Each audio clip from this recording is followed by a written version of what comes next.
This is Chatter. I'm Shane Harris. This week, filmmaker Tina Satter on telling the story of Reality Winner. New York Magazine did an article about her, and I think the title was something like "America's Biggest Terrorist Has a Pikachu Bedspread." I was like, oh my God, this person is super, super, super interesting. We could make a play with this, I think. Something that was like interesting to talk about with the actors in both the play and the movie is that all three of those people in real life that day were acting, right? The transcript, it was like a page turner to me. Like, oh my God, when did they get her? When did she admit? What is going on here?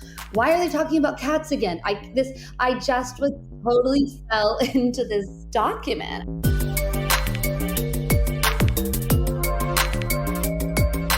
Tina Satter, welcome to Chatter. It's great to have you on our show. Hi, I'm really happy to be here. Yeah, I am too. So our listeners probably are familiar with your new movie, Reality, which you wrote and directed. And if they haven't seen it, as I suspect many have, they almost certainly know the story of Reality Winner, who, of course, was the woman who went to prison for divulging classified information to journalists, which is a subject that is back in the news and something I've been involved in lately with classified leaks, which we can talk about. For people who haven't seen it, highly recommend it. It is a truly riveting, fascinating movie. I loved the film, so I'm really, really happy that you could be here to talk to us about it and how you came to that story.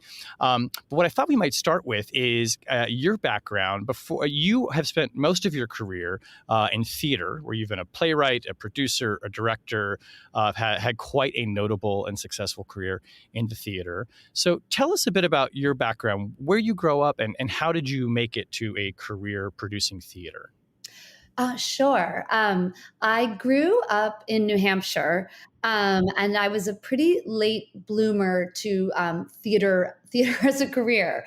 I wasn't someone who went to a conservatory or anything. I was an English major at Bowdoin College in Maine. Uh-huh. And so even all through undergrad, I just wasn't like, I was thinking I would probably coach field hockey, like a private school and teach English. I was not theater focused yet, which truly so many of the people I've gone on to work with, it's usually something that starts sooner.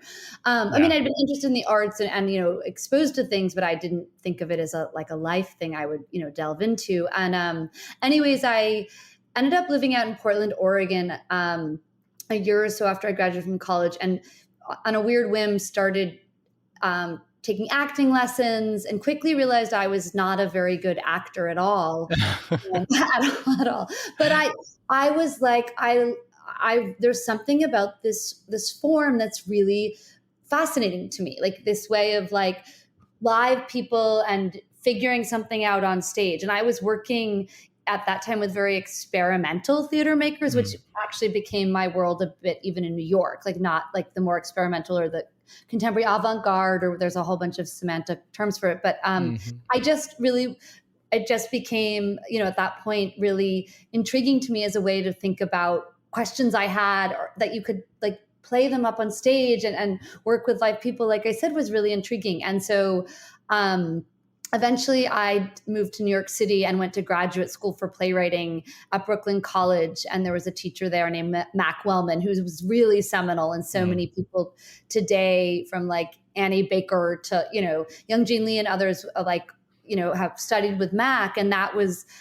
still at that point in time, my full-time life was like being a person who wrote like copy and PR agencies. Oh, interesting. Places like that. So I still was like 9 to 5 in it and through grad school. But once I was in grad school, I was there for playwriting and in a playwriting program, but that corner of New York City I was in was very much like you might make your own play and direct even what you wrote, which is what I started doing. So yeah, that's really where it started. And I mean, even in grad school, it was like I was making stuff and starting to show it in New York City. And I would have a day job for several more years, but just sort of kept hustling up the theater world. I had my own company, which is still around, called Half Straddle, which made the play Is This a Room that went on to be the movie Reality. And just kept working away. usually directing plays I wrote myself, working with the same group of people, and being in sort of what is called in New York, like the downtown world, which is more the, or Right. off Broadway, but we would often tour to Europe and stuff. And then Is This a Room, the play about Reality Winner and the Transcript, did sort of break me. That play went to off Broadway, break me into the more mainstream. And then that play also went to Broadway. And by that point, I was fully just working as a theater maker. Wow. So Portland is my hometown, coincidentally. Oh, really? I love it. Yeah. My mom still lives there. And so what drew you to Portland, and how did you get into, I don't think of Portland as having like a big theater scene. I mean, granted, I moved away a bit when I was younger, but like, what was it about Portland that drew you in? And like, what made you first decide to take acting lessons? Oh, sure. So I grew up in a very like this New England trajectory, like in New Hampshire. And then I went to Bowdoin College, like the idea of like where I came from was you go to a good small liberal arts school. And like I said, I was having a great time through all that. And I thought I would, work then coaching field hockey and teaching English at a private school. But something inside me right when that was kind of time to think about trying to really do that was like, I don't know. And it was like this, I started having that kind of floaty thing, which I don't think is uncommon for like a 22-year-old at all. Even at the time I felt I'd messed up my whole life. I'm like, here I am. I've had all these amazing chances to do things and I don't know what I want to do at all. And it was like, pretty distraught over like, what is my life in a very like middle class way. You know what I mean? It was not, I was going to be fine. And then I had some job that I got because my parents were obsessed always that I had insurance then. So there's some job with insurance at like a finance company, which was just like so on who I was. Right. And so then I was really depressed. And basically the time period I graduated from Bowdoin, you either went to Boston or somehow people went to San Francisco. So I was like, I had these friends, these other East Coast kind of friends who were like in San Francisco. So I'm like, maybe I'll go West. And then because Portland was just totally random, just this little bit of a long-winded answer. But I had a really good friend who was a year ahead of me in school that I'd gone to high school with in Hopkinton, New Hampshire. And she was living in Portland, Oregon. And her name is Christina Melander, and she still lives there. And she had a job at Willamette Week. Yeah. Arts writer at Willamette Week. And she's like, if you come here, because that's what I thought I sort of would do, would maybe write like with an English degree. Like, she's like, if you move out here, maybe we can get an internship or something. And I had never thought of Portland or Oregon, like since the Oregon Trail game when I was like really young. Yeah, don't die of dysentery. Exactly.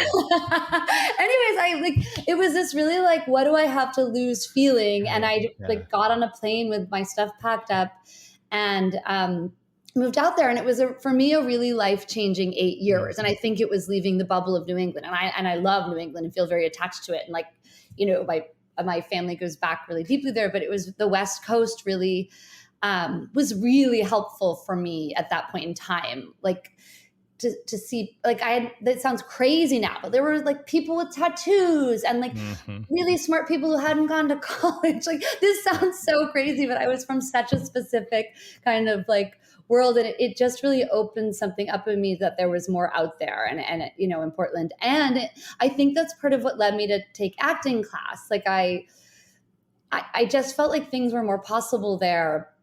And I had been, I'd been in like little kid acting things in my town growing up, but yeah, I just did that on a whim. And then the company, and I don't know if they're still there in Portland, that was really cool. And I'm sure maybe your mom or people do know of them, was Imago Theater. Okay. That's who cast me in something. And they were really, really interesting. This couple, Carol and Jerry, and they were either deconstructing classics or making their own plays. And they were really influenced by what was the New York avant-garde then. And there's still people that are like have gone on to become influences to me, like the Worcester Group and Richard Maxwell. So they were like this like mini education to me of something. Wow. Like I came in not studying theater, but coming into like this deep, like, experimental theater. So like you jumped into avant-garde theater with no theater background. I jumped into it totally That's without. Wild. Yeah, that was my, coming to Portland and kind of falling in some weird, deep instinctual way into theater, starting out there. Do you remember what you felt the first time that you've had to get up on a stage and perform or read lines in front of people? like I felt I don't like this. I'm getting no energy from this, because now I've gone on years of working with incredible actors and like doing a little more stuff on stage here and there.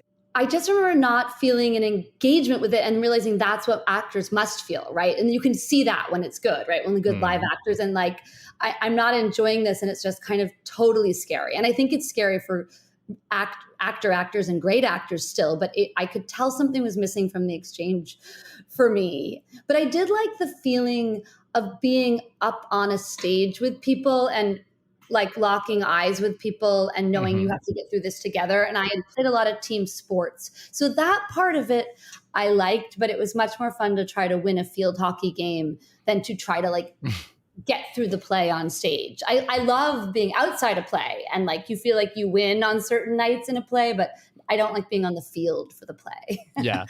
I think there's a point probably, I did a lot of acting in high school and college, didn't go on to do it professionally, but I think there's a point at which you think, I enjoy this, but, I chose writing more as a profession because I felt like that felt more at home to me. Like when I was acting, it always felt like I was acting and it didn't give me the same charge as sort of writing something and watching people kind of produce the story. Although it was great fun, but you kind of have to pick a path in some ways.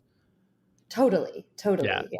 So you get to New York and you're in the kind of the downtown art scene. What year is that roughly? Like what years are you there? I started grad school in like 2007. Okay. Yeah.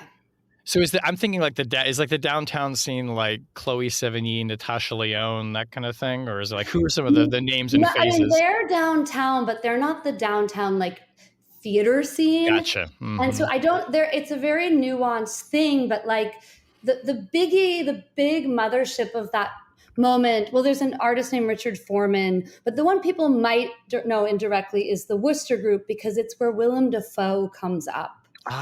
He's and Spalding Gray. Like, okay. So that's the Wooster Group is like really big deal. And then so they're sort of the center of the world. I mean, they'd been going since the late 70s, so I'm there much later than that. But I really come into a scene that is like after them. And the other, like Richard Maxwell is another big name, but he's really just such a deep theater maker that I don't, outside of New York or theater world, but making really interesting work that doesn't necessarily look like normal theater, which of course the Wooster Groups didn't either, which really seminal stuff, but highly regarded too, not just totally weirdo stuff. But yeah, so the names, like the Wooster is sort of the shiniest name anyone would know. And then you might see like at that point in time, like, you might see like Lou Reed, those people might come down to those shows, like that sort of stuff. That reminds me kind of like, you have a group called the Open Theater. I think that was when I did like a show called The Serpent back in the 60s and 70s. Yeah, exactly. So very experimental things that were, like you said, deconstructing known works, but really, I mean, kind of that's pretty edgy performance. How did you jump into that as a writer? Like, what were you thinking about as, how you wanted to write in an experimental space? Well, my plays are pretty normal within that. Like because when especially when I did more interviews as a early experimental theater maker early in my career, I'd be like, well, my plays like have a beginning, middle, and end. It's human beings talking to each other, because you actually had to like say that, because it might just be something much more abstracted. So, and there were models ahead of me, and one was Richard Maxwell. And I mean, again, just to say a name, may not have meaning to a ton of people, but his kinds of plays, which were straightforward plays, but done in a certain style, and like less concerned with huge machinations of plot, were really inspiring to me. And then there was another theater maker at the time named Young Jean Lee, who also made essentially plays, but they had really cool aesthetics, really cool style. Like the acting style wasn't as big as maybe you'd see on Broadway. So I could write sort of like normally and straightforward and tell the kind of stories I want to tell, but like it was more sort of about aesthetics and formalism. So it wasn't like, that's why I think I was drawn to it too. Like I did like to write, and I liked to like have a legible story, but I wasn't necessarily drawn to like the idiom of normal theater, like aesthetically or formally.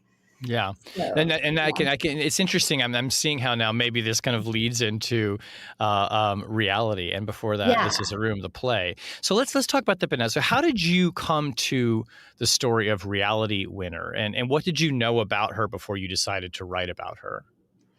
Right. So she obviously June 3rd, 2017, the day of the movie, and the first day that Reality is in the news, or maybe she's not even in the American news till June 4th, 2017. But I did not, like many people I've now talked to, I really didn't take in her case at all Hmm. that summer. Like I remember knowing her name, like the name was like the name so like crazy, quote unquote, like and weird. Right. And Something unusual. Yeah. yeah. And I can remember seeing like the mugshot picture of her in the New York Times.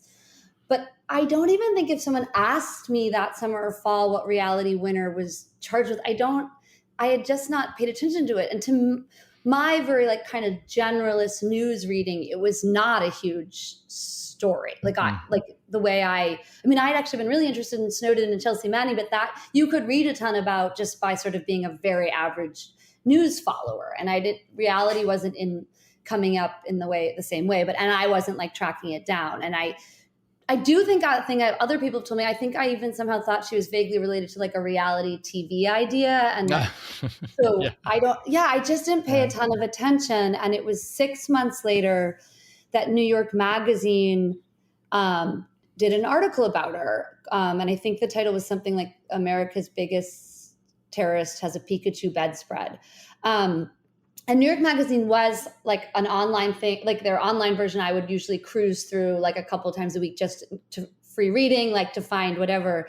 And I literally stumbled upon that article, and the headline got me. And also there were more pictures of Reality. And I just was like, wow, like this young woman. And then I'm reading the story about her and her fascinating background, where to me was totally fascinating and this unexpected. And I was like, oh my God, this person is super interesting. Yeah. And still just like, wow, I'm reading a cool article. And then somewhere near that article, they had a link that said like, read about the day Reality was visited our home by the FBI. And so I just like clicked that, still just in this, like, I'm reading about this person mode.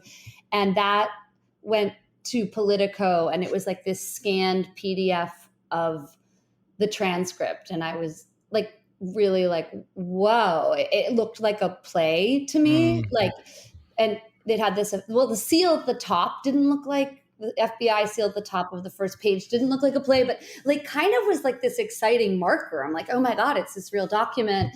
And then where a play would say characters, this said participants and listed Reality, Agent Garrick, Agent Taylor, and then someone named Unknown Male. I mean, the Unknown Male was the first thing I was like, what is this? Right. And then just as I was reading it, it was like, I mean, I was clicking through it, but it was like a page turner to me, that first read even. I mean, and of course knew at that point Reality Winner is in prison. And I just read all about her, like, 2 minutes before I'm reading it. But I was like, oh my God, when did they get her?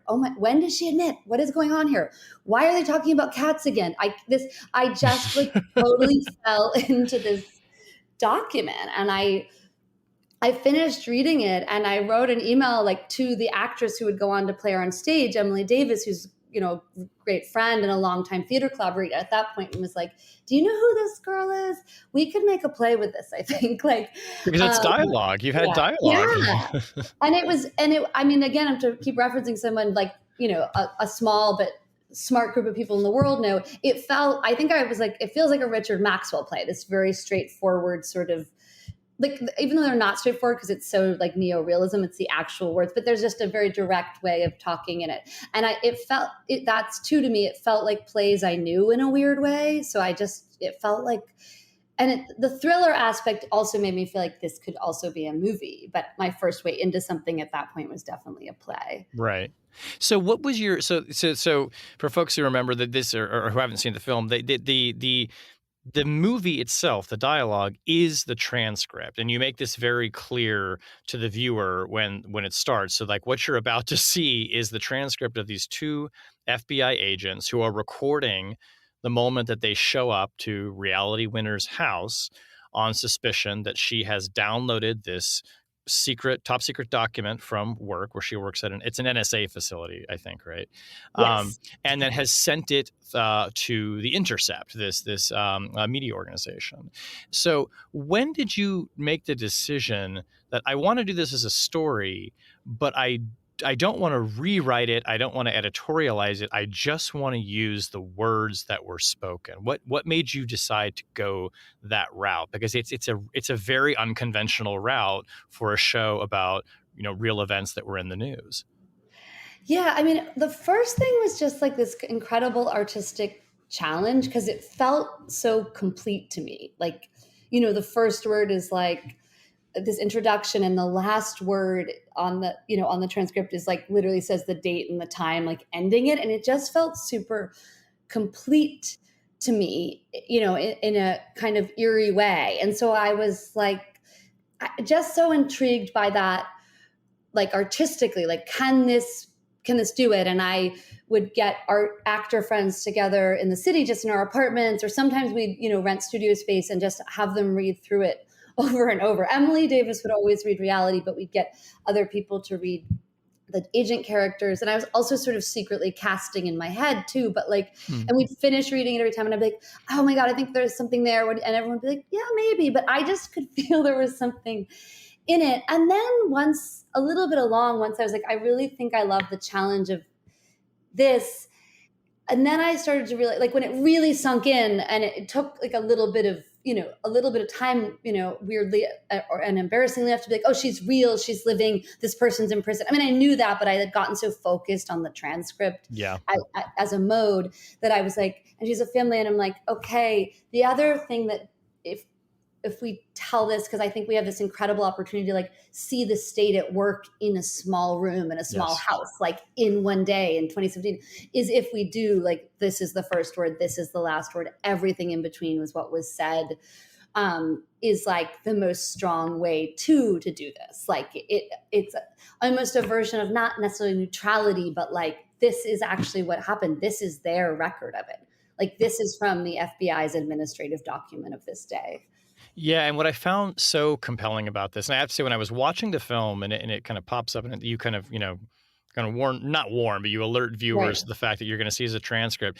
It was kind of like, I kind of gasped for a second because I thought, oh my God, this is a great idea. Like, I mean, because I've read transcripts so many times, and you're absolutely right. It is dialogue, and you're looking for the story. And, and this is essentially, it's an interrogation, but it also starts out where she doesn't know why they're there.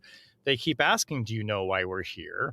There are pets in the background that need to be taken care of. Like all of these complicating elements start coming into the story. And what it doesn't feel like is like so many shows that fall into, or movies that fall into the cliche of, this is how FBI people talk, and this is what it sounds like in an interrogation.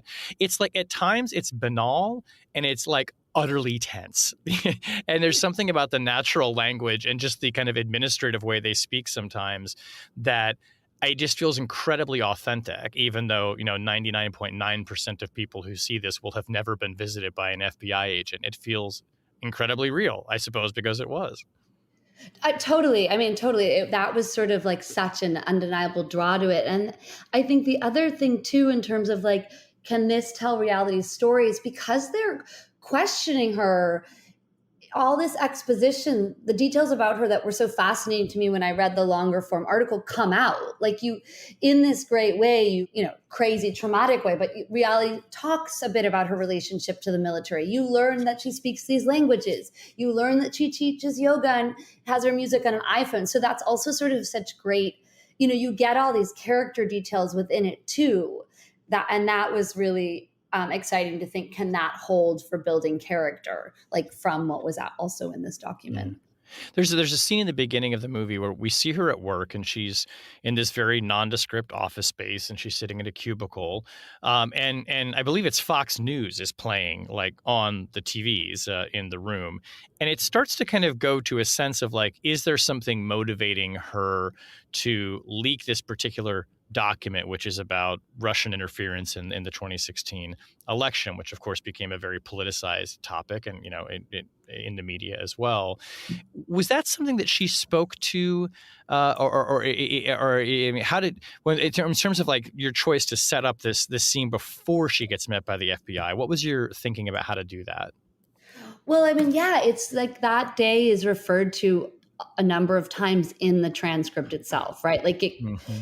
they eventually, like, whether I think they know the whole time what day she did everything, right? But there's a lot of back and forth, like, what day did you do this? Try to think, remember personal details, and they come back to it. And then, do you remember what day of the week that is? And finally, like, it comes out, it was definitely May 9th, right? Which was the Comey day, because that looms Yeah. so large for me personally. Where Comey gets fired. Yeah. Yes, I mean that felt like the craziest day. That so much would go on to make that seem like a drop in the bucket, as reality says at one point. But like at the time, to me and so many people I was talking to and even working on versions of this project with, we remember that day so clearly, right? So it was really interesting to like bring back that footage, and it would have been what was on the screen. And she does say also in the transcript that she had to file reports because they constantly had Fox News on. So that's where it's like an imagining of that. But reality did tell me that there would have been Fox News, like that day she would have had Fox News. That's all they played there. So it again came from the clues of the transcript mostly. So you alluded to talking to Reality Winner. So when did you get the chance to meet her? I mean, were you able to? Because was she in prison when the play was staged? She was in prison through all the early stages of the play and off Broadway, and so I never was able to speak to her directly, but was in touch with her mom, Billie Winner Davis, and her sister, Brittany Winner, throughout that process. And then Reality was released into home confinement in June 2021, and the play was like just starting to gear up to go to Broadway the fall of 2021. So there was one more life of the play, and so I started speaking to Reality, but at that point there was like, it was just getting to meet her finally, like, and not about, but was gearing up on the movie. So any conversations with her, which started in June 2021, were about the movie at that point in terms of her like input. So as a creator, as a writer, and someone who's producing and directing this, I mean, obviously you have your source material. It's her words. So what do you get from being able to talk to her? I mean, can she tell you like what she was thinking when she was having this conversation, and does that help inform the actors' performances? How does that work? So for me, I've never spoken to Reality and said, "How did you feel that day?" Or what was it like emotionally? Wow. It was like, and never with her family either. I mean, we've gone on to have conversations where they've shared it, but that's never informed directly the work. And they gave a great trust in like letting me and my collaborators always sort of like, knowing we were using the transcript, interpret that. So when I was talking to Reality, once I was able to talk to her, it was always detail oriented about the movie. I mean, it became very sort of logistical at a certain point. Like we needed to know how many cars we could like to hire, it's a whole, big deal, especially on a small indie movie like ours, how many cars are needed for like the scenes where the agents drive up. And I would ask her questions like that.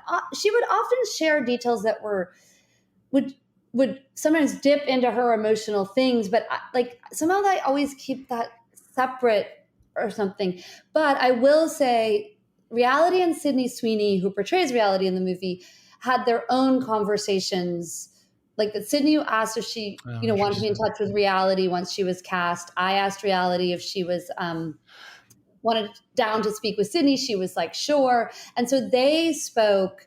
And I do think they had more conversations potentially about how Reality was feeling and stuff that Sydney used. And we talked a bit about that, but yeah. I love this. This is such an interesting approach too, because often actors and directors will have a conversation about, what's motivating me here? What's my goal in the scene? What am I trying to do? But it sounds like also that Sydney is having a conversation with Reality and forming kind of an internal set of motivations, maybe, and ideas. Did she then come and share them with you and say, here's how I'm thinking of playing this scene? Or did you just say, kind of just play it off the transcript, however you think it should go? Yeah, sort of a hybrid of that. I mean, Sydney is an incredibly smart actor. And I think making things is all about a kind of trust, right? Like Mhm. that's like, and especially this was a pretty scrappy movie, right? It really started out as a very small indie overall. And so once, I had a conversation with Sydney before she even put herself on tape. And so there was a way I felt, if I'm casting her, we've got something like almost an unspoken trust now, right? Mm. A writer, director, and actor thing, but at that point, mostly director, actor. And then I then trusted whatever she was going to get with reality. So I wasn't like, tell me everything, but like, it just sort of, once you're in that good trust zone with a director and actor like Sydney and I were in, you're sort of just chatting, and she'd be like, something reality told me, and she literally didn't know why when they first drove up that day, what they were there for. And I was like, oh, I actually never knew that. And she's like, yeah. So she's like, so then I'm like, great, that's helpful. And then she's Mhm. building that into whatever performance she's doing in various takes. Do you know what I mean? And so Yeah. most of the time she's like building in this movie with Sydney's performance, she's built, we've agreed on sort of a baseline, and then it's in later stuff we might play with options for the story. Like, is she more upset now? Is she less upset? But like, yeah, it was really letting and trusting that Sydney's getting what she needs to make her performance and not micro managing it, just because it was also becoming clear she was going to be delivering this really incredible, like under the skin performance. Like you could see that once we were starting to shoot. So yeah, not wanting to interfere too much with that, and seeing where she was going to take it based on what she had identified herself reading the script and with what she had gleaned from speaking to reality. Yeah, and that under the skin aspect of it, I mean, it really comes across, and her face is just so incredibly expressive too. And you can do things in film that maybe are harder to do in theater with capturing those glimpses. And one of the things, the way I think the movie succeeds, largely probably because of her performance, is you're coming to it, what I mean, most people probably who see this film know what happens. They know who Reality Winner is. They know that she goes to prison, and yet the movie is incredibly tense. And you're like, what's going to happen? What's going to happen? What's going to happen? And you're sort of, it is a very suspenseful movie, even though you know the ending. And I think that's also down to the way that the FBI agents are approaching her. It's kind of halting, and it's tentative, and it's furtive, and they're kind of talking elliptically and around things. And it is this really interesting picture of what it looks like when the FBI approaches this person who they believe they know what she's done, but they're almost trying to get her to say it. And so there's this really interesting kind of imbalance between these three characters. Totally. Totally. I mean, and I think something that was like interesting to talk about with the actors in both the play and the movie is that all three of those people in real life that day were acting, right? Yes. I mean, and I talked to one, there was one woman who consulted a bit for the movie on some FBI stuff, a former FBI agent. And I was like, that just seems like when you go and do that kind of like, they call it an interview. You're acting. She's like, straight up, it's 100%. Yeah. You've prepped, you've planned, you're doing your performance that day. And then of course, reality is performing for a very long time to, avoid saying really specific things to that conversation. So that's super fascinating, those layers that they are doing too, amidst all that imbalance and balance of it all. Did you get to meet the FBI agents? No, I've never. Me and many other people now related to the projects have tried to like look them up. The only thing I've ever seen, and maybe you or others have seen more, is a courtroom drawing of Agent Garrick. Wow. Who's someone who worked on the play once said, that guy doesn't look like he does CrossFit, but I don't know if that is fair or true. That was kind of funny. Do you know if they they've seen don't. the movie? No, we don't. I Wow. don't know any. I mean, I sort of the way I'm like reality's always had bigger fish to fry than these projects, although she's been incredibly generous and supportive, and I'm assuming the FBI might too, but I don't know. It's funny to think that now they are embodied on screen, which is, much more tangible than a play Yeah. that is Yeah. so much more memorable. But yeah. Another thing you do in the movie that's so interesting is in the transcript where there are lines that are redacted, maybe because it refers to something classified. The screen kind of goes wobbly and things are sort of like, fuzzed out. Can you talk a little bit about that choice of visually representing redactions in the actual transcript?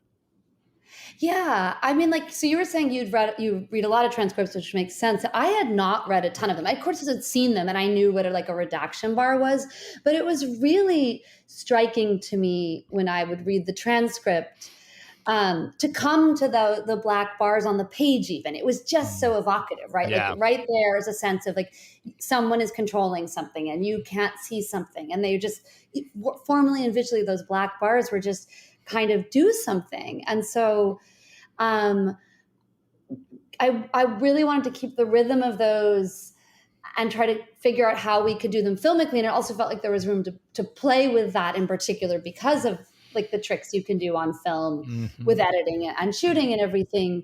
So the goal was to try to sort out how to honor those. And it actually was a lot of experimenting in the editing of things that could be a little more cryptic to what the information was. But it was always just strongest to go back to this idea that like the way a redaction mark disappears what's being said, Right. like it's kind of super simple, but like disappearing reality then, or disappearing a couple of times, like they are gone. In that moment, we can't hear or know that. So that was something, once we came to experiment with that, felt right and powerful and helped add to the tension of those moments, which was, they always happen in really tense moments. So you don't want to have to cut that and then build back up again. And then did that sort of meta thing of, there's a moment of confusion, even I think as a watcher, you're like, you don't get something, which maybe is like frustrating, but the conversation keeps going. And I personally don't mind that kind of confusion in things I see or watch, like where you have to keep leaning forward. So I think we were all excited to sort of put that into the movie once I was working with the editor and then building out score around those two. Yeah, it has even a way of raising the stakes because suddenly the viewer is thinking, "Ooh, this is super secret. It's really sensitive. Maybe she's in really big trouble," because of course all the time, they're investigating her for having done something, just for having disclosed secrets, for having shown the world the things that are supposed to be sort of figuratively redacted from them. I thought that worked great. The other thing that's so interesting, I was talking with friends actually about this last night who knew I was going to be chatting with you, is the role that the pets play in this film, in this story. There's a cat that's inside, right? It's a cat, right? Yes. Who they're afraid of the cat running out and getting lost, or maybe the cat's going to be injured. And it's just this, it adds another character, but I think it's so effective is it raises the tension, but it's also this kind of weird, like quotidian concern. Like she has a pet, but everyone's kind of worried about the pet. But you're like, wait a second, they're here to possibly arrest her for stealing classified information. And we talked a little bit about playing with it's referred to in the transcript, but what you were able to do with having this other kind of complication floating around in the background there. Yeah, I mean, the animals were a fascinating thing to me the first read, because the agents are really obsessed with they would start saying things like, is the cat under the bed? And one of them says it'll probably go under the bed or it's on the bed. Like they get really into literally where the cat is. Right. So that almost is surreal and funny. But yeah, I think like what you're saying, that quotidian detail, I mean, that again, what was so striking about this document, getting this record inside this thing that actually happened, and it happens at this like 25-year-old girl's house, right? Like, is that is one of the actual concerns of that day. And it's so human, right? She's not sitting at like a metal table in an FBI office. She's literally in the most vulnerable place, her own home, thinking no one was even going to come over that day. And then she's defending herself, against like the FBI and these major things they're alleging at that point about her huge leaks. But one of the big actual concerns, and it's just so earthy and real, is like, for reality, for sure. And this is something we talked about. And she has said she was completely afraid that cat was going to run out.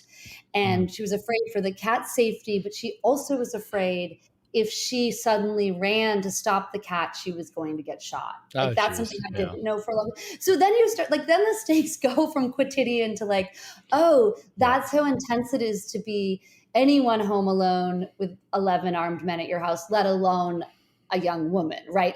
And no one, as reality, this is another thing she ended up sharing with me. No one knew she was there. Like she's like, normally my neighborhood had all these people like walking around on a weekend, and she's like, for some reason no one was out that day, and I kept thinking no one even knows what's happening right now in here, you know, if this goes wrong.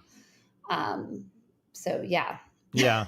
There are also these interesting moments where the dialogue between her and the agents, it's almost kind of friendly. And they talk about weightlifting, and they're talking about, things that make it sound like they're having an almost pleasant conversation. And it sort of makes you forget that, no, they're actually here with a search warrant and they're now going to go through every part of your house. It's just that kind of, that dissonance is just, it's going all throughout the story, and it's really effective. And another thing that I think people might be surprised that this isn't something that you made up. This is literally how that whole day went down. And I think there's something just incredibly human about that.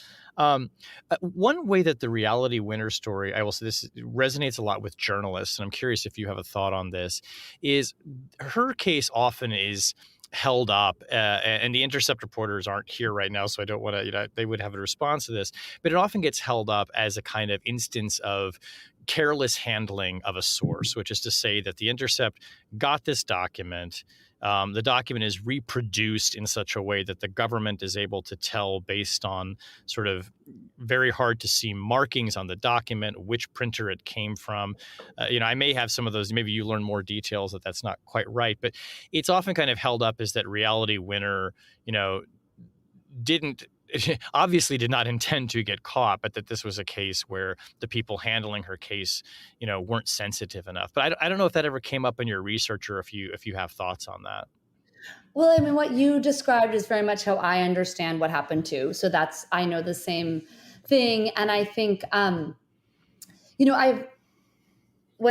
we did the play off Broadway, that we had a lot of talkbacks, and there was some really fascinating lawyers that came from New York, based in New York, that came one night to do the talkback, that work at a firm that specializes in working with whistleblowers. So that was really, really interesting. And, and this is, we could clean this too. She was going to get caught, right? Like reality winner was going to get caught for this because of the printer stuff. So best case scenario, I think what, I've come to think, and others like that, like have huge empathy for reality, but the Intercept hadn't even published it yet. So she really didn't even know if they were going to run it, right? That day they're talking to her, which is fascinating to think in her mindset. If she could have had more time to like get a lawyer, you know what I mean, and have this go a little better, she may not have spent as much time in prison, because once she goes away on June 3rd, 2017, she just never even gets out on bail, right? And that's what's super, super intense too to her story. So I think best case was she would have bought herself some time and possibly a better defense. But I don't, with the stuff with the Intercept, it's like, I never know how to think about it, right? Like to me, I guess their one like sloppy point is the person they went to fact check with wasn't someone who wasn't going to immediately turn it in, which is what happened, right? As I understand it, that person could have said, this is legitimate, and I'm also going to keep quiet because I know you all solicit stuff specifically to do this, and once it runs, someone will get her anyways, Yeah.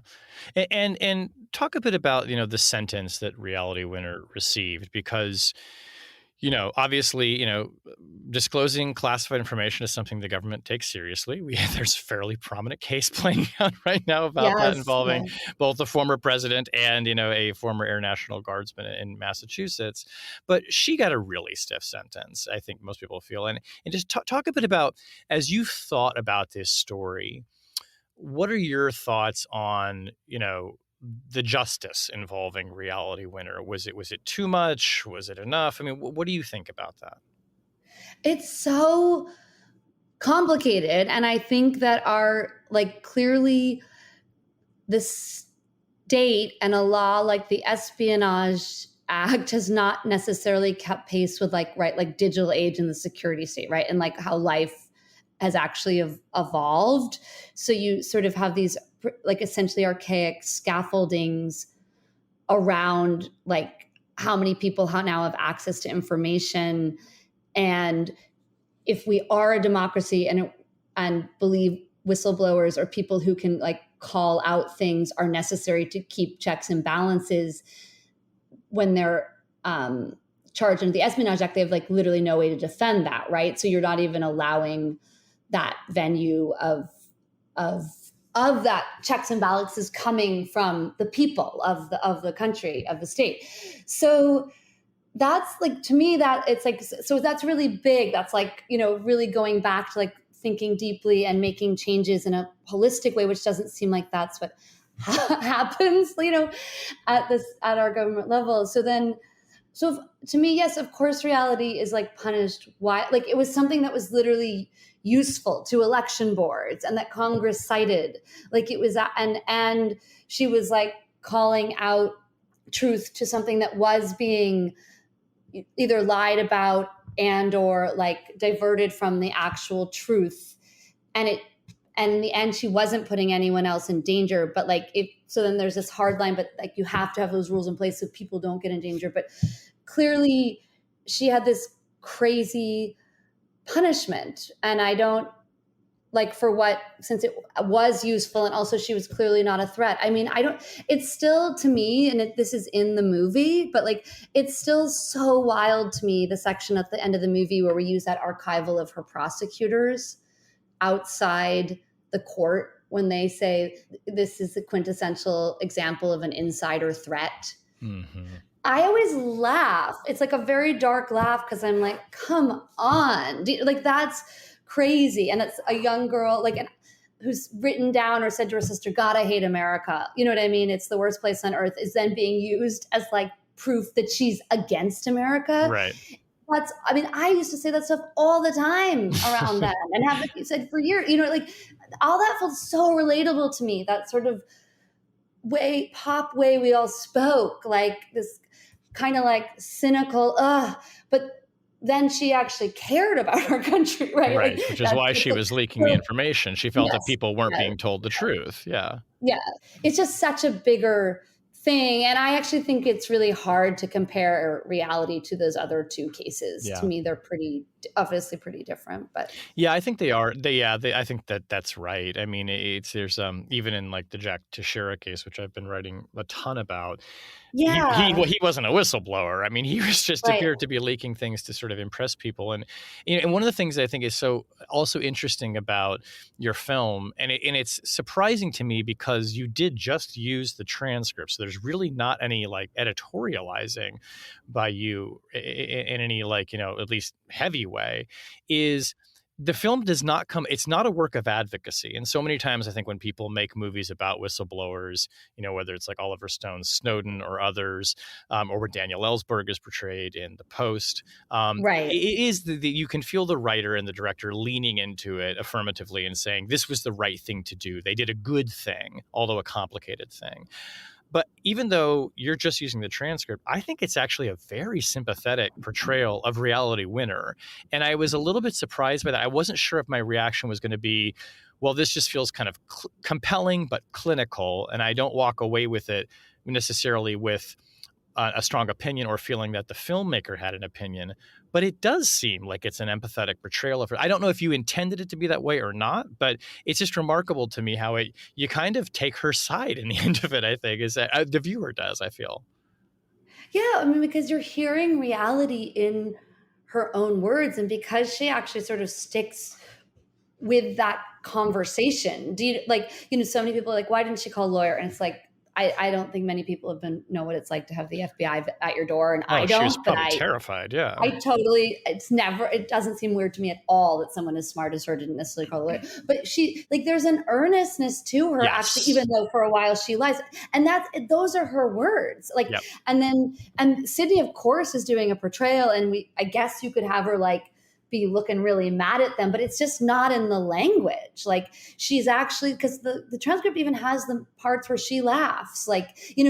She was being very human with them. And then that incredible, to me, it's like this monologue you couldn't write. And I think of it as a monologue, after she's done it all and they're like, you don't seem the type to do this. In reality, Winter says, I'm not, I want to go out with our special forces.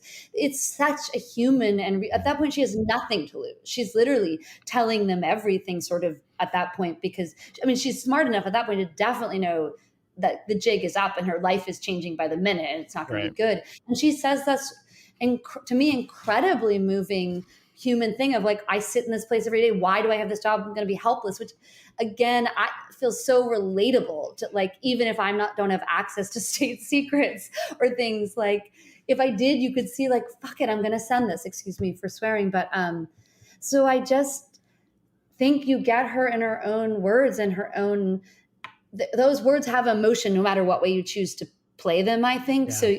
So I think that that's again what was so powerful to me of using this transcript was we heard her say that stuff, and even like seeing the images of her that are her real images. Like she's like this very young, very essentially, she's got an extraordinary background, but she's also kind of a very basic 25-year-old girl who doesn't really know what she's going to go do yet. And she says that to them too. Yeah.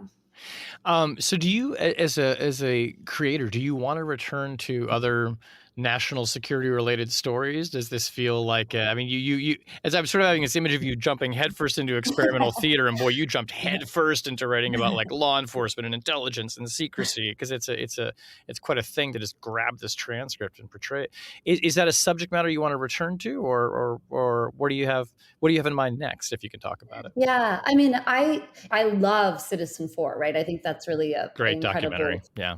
Incredible documentary, and I love all of her work.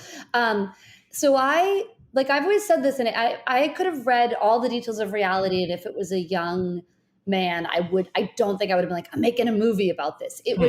I'm very, very drawn to like sort of female protagonists, complicated female. It's really artistically interesting to, it's what I've been mining in all my work. And that's why reality felt like such a natural, she's real, but she felt like this protagonist, like that was so up my alley. And so it was, but I loved that, like that the stakes and the content were so important and big. Like that was kind of an extra gift to it in a way. Do you know what I mean? Because who the character was, what was most compelling to me over the fact, like, oh my God, I've been dying to get my hands on a thing about, top security thriller stuff. So I don't know. I think I am interested, because there's a couple other things I'm thinking about now, and I didn't even realize this, but they're also about, and I hope I can say this like articulately, it turns out they're also about like women or female identities and bodies that where like our system and our laws don't protect them. So these moral questions come up, if that makes sense. And I don't know that will be my life's work either, but it turns out I'm innately drawn to that when I look back. So I don't know. But it's not like I'm totally headed into stuff about like security and politics. Right. Yeah. Really. No, but I love that too. I love that it's just so interesting, because I think sometimes, this space gets very occupied by specialists, who get very into it, or like, people. I've interviewed spy novelists who only write spy novels, and it was just so refreshing to see someone come to this subject matter who this isn't your normal terrain that you're working on, and I think it just and for now it's making sense, because like you're watching it, like there's something very different about this film. It doesn't feel like a spy thriller, even though it has elements of it and has the tension, but it feels like something different. And it was just it's a really, really satisfying piece of work. And are you going to keep making film now, or is your heart still in the theater? Do you want to do both? I'd love to do both. I'm definitely like looking next to some other film stuff, just because it's like those can take a while. Theater can too. So yeah, but my heart lies in so many ways in theater, but I'm like so curious, and I mostly just like making things and the incredible cool challenges of getting to make movies.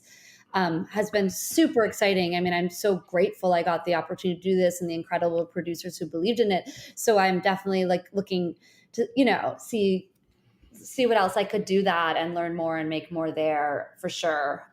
But yeah, and it seems like HBO is a great home for this movie too. That's how, by the way, people can see it is streaming on HBO. I guess we call it Max now, but Max. obviously, yeah, a great history of just picking up some really wonderful independent filmmakers and doing this. So, well, hopefully you'll get to do something else with them. So it is our tradition. You can't see this because we're remote right now, but the last question that we ask all our guests on Chatter is I reach into the Chatter box, which is a physical box that is with a pre-written question that I'm going to select at random for you. You can hear me moving the paper around.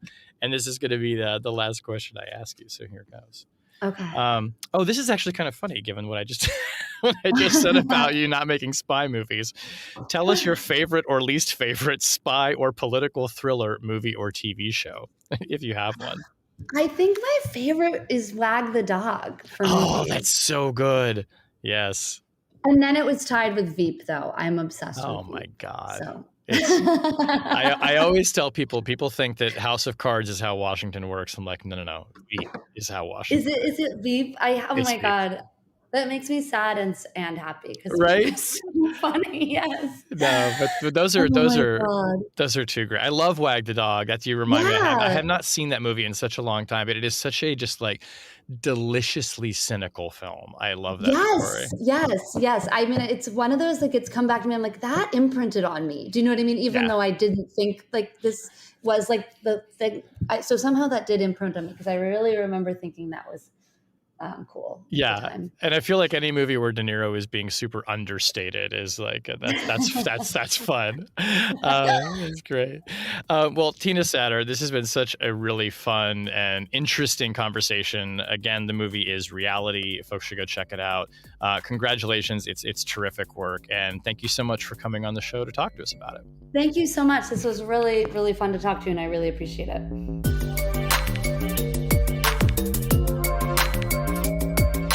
That was Chatter, a production of Lawfare and Goat Rodeo. Please subscribe to the podcast and find us on Twitter @ThatWasChatter.